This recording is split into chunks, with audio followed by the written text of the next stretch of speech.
This is a motion lamp that I had installed about 5 years ago outside of Mr. Brown's basement to help illuminate the place at night. Unfortunately, this unit has failed. Knowing that I probably won't be able to get parts to make it work like new, I still want to see if I can squeeze a little bit more life out of it. This one is made by Heath-Zenith. It comes with all the crud that would normally be on it after 5 years being outside.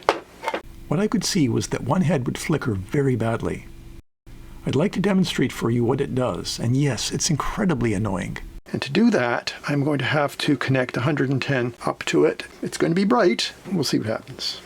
What I really liked about this one is that it's so easy to hook it up. You just connect the live and the neutral to these two screws. It's like a barrier strip, and you just tighten the screws on the barrier strip.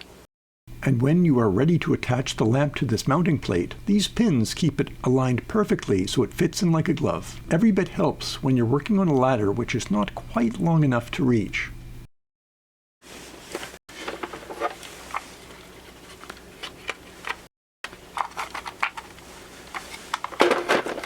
There it is. Now to test this, I'm going to have to put it into test mode. It's in test. It's probably going to blow out the camera, but we'll see.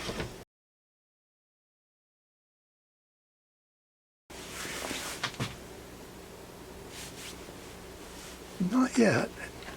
Seeing one of them, this one. You're seeing it flicker. Let's see if it'll do it again for us. It's like going to the doctor. You feel sick before you go, but you feel fine while you're in the office. There you go.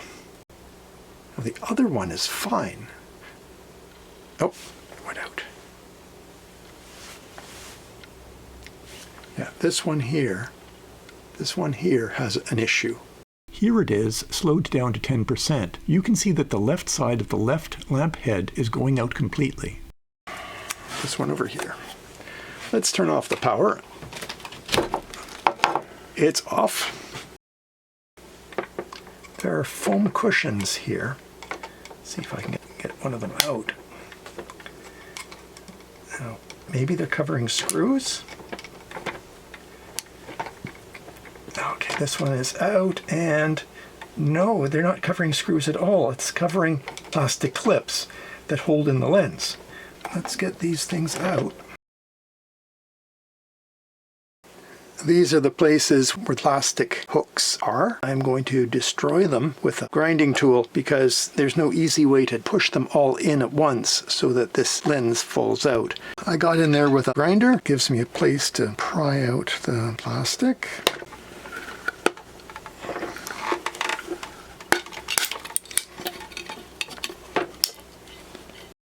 What this emitter actually looks like. There are 3 rows of 2, 4, 6, 8, 10 LEDs, so 30 LEDs. I can't see how the LEDs are wired together because the traces aren't exposed, but I bet you that each row is an independent string of 10 LEDs wired in series, and then all 3 rows are wired in parallel. With about 3.5 volts across each LED, each string would see about 35 volts DC. This explains why a row could go out and have no effect on the adjacent 2 rows. All it would take to kill a row is one intermittent LED or an iffy connection to one. The reflector fell out. Let's give it a go. Power is on. Let's see what it does. Even looking at one row is blinding when you look directly into it, so I couldn't see what was going on until I watched the video from it. As it turns out, one row of LEDs is working, one is out completely, and one is intermittent. I looked at the LEDs under a magnifier, and none were browned or appeared to be detached. There was no evidence of water ingress either. Of course, the problem could be inside an LED package or underneath the painted layer. So what am I going to do with this? Assuming that this head and this head aren't in series, I could remove this head entirely and use the lamp with one head. After all, why not? It's worth a try. But at first we're going to have to disassemble the central body to see how the heads wire to it. This unit is held together with 4 screws.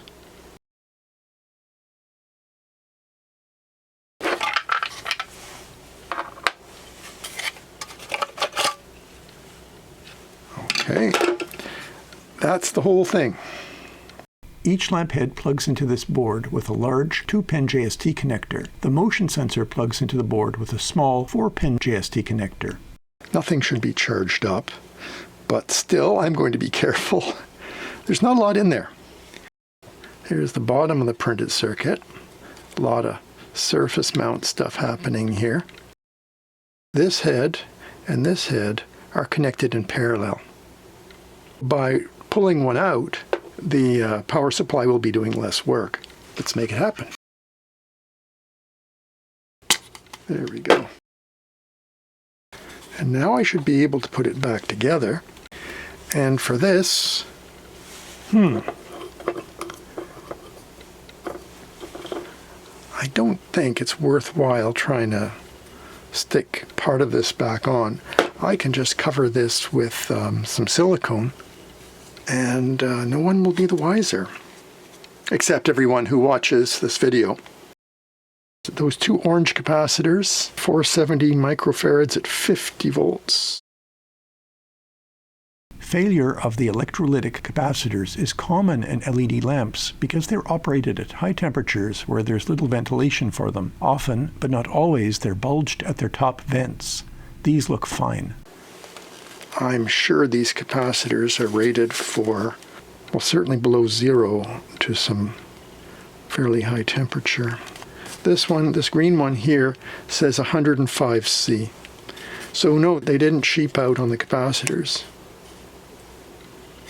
That's good. Let's put it back together and see how well it works with just one head. It will look a little odd that way, but should work long enough for me to acquire a new motion detector lamp.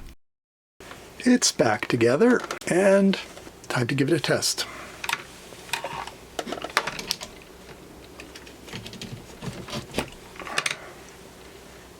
Turn on the power. And as expected, oh, this one is blinking too now. Yeah, this entire row is bad. Both heads have issues. I guess I'm not going to be reusing it.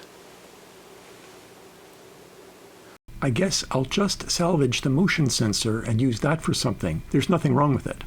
There's not much that can be done with the lamp heads. There are no obvious faults I can see with the emitter array. I suppose new arrays could be acquired, but I think at that point it's throwing good money after bad. I have a sensor and a board which can be used either as it is or as salvage. Sometimes you need an SMD component and it's not worth ordering a whole batch of them, so you steal a component from salvage. I wasn't expecting the video to end this way, but when you repair something, you never know. It's as much of a surprise to me as it is to you. Hope you enjoyed this video from Mr. Brown's Basement. If you did, please give it a thumbs up and consider subscribing for more interesting and unusual videos. And as always, thank you for watching.